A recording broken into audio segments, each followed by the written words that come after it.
Magluluto po tayo ng chicken chop suey, luya, mix lang, at bawang. Halu-haluin lang, and then lagay natin ang sibuyas, mix din.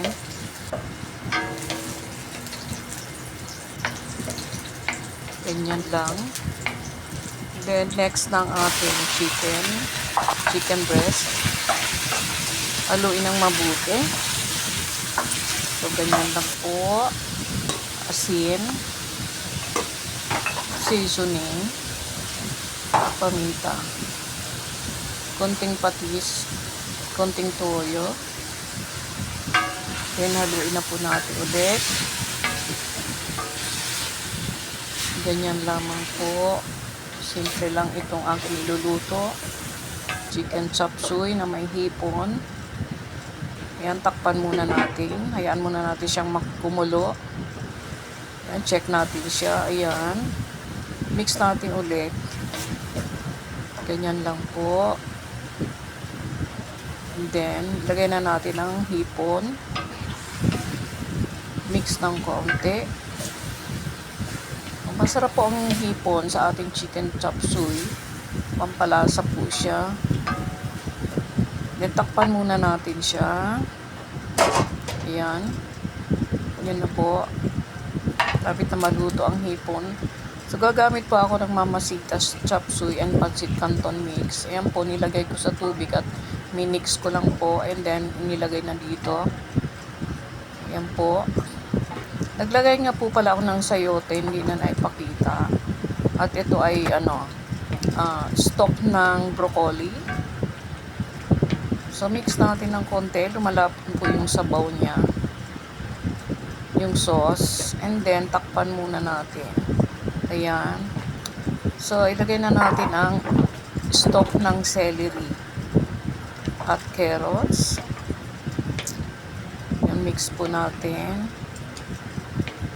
Yan po, ang sarap po nito. Naku, Diyos ko po. Marami na naman po akong makakain. Ayan. So, ganyan lamang po ang aking chicken chop suey. Takpan natin, hayaan natin kumulo. Then, lagay na yun natin yung Baguio beans. Ang ganda po ng Baguio beans, oh. Ganito ang gusto kong Baguio beans. And then, ang ating broccoli. Ayan po. Buksan natin, ayan. Haluin ng konti ang ating chop suey. Ayan po, malapit na po itong maluto. Ayan. Malapot po ang kanyang sauce. So, ang sarap nito. So, ganyan po. Luto na po yung hipon. Yan. Lagay natin yung celery leaves, pampabango at pamasustansya. Ayan. Nakalimutan ko pala ilagay ang aking Baguio pechay. Pwede pa naman ihabol. So, ayan. Takpan muna. Then, charan. Luto na yan. Konting-konti na lang. Sa mga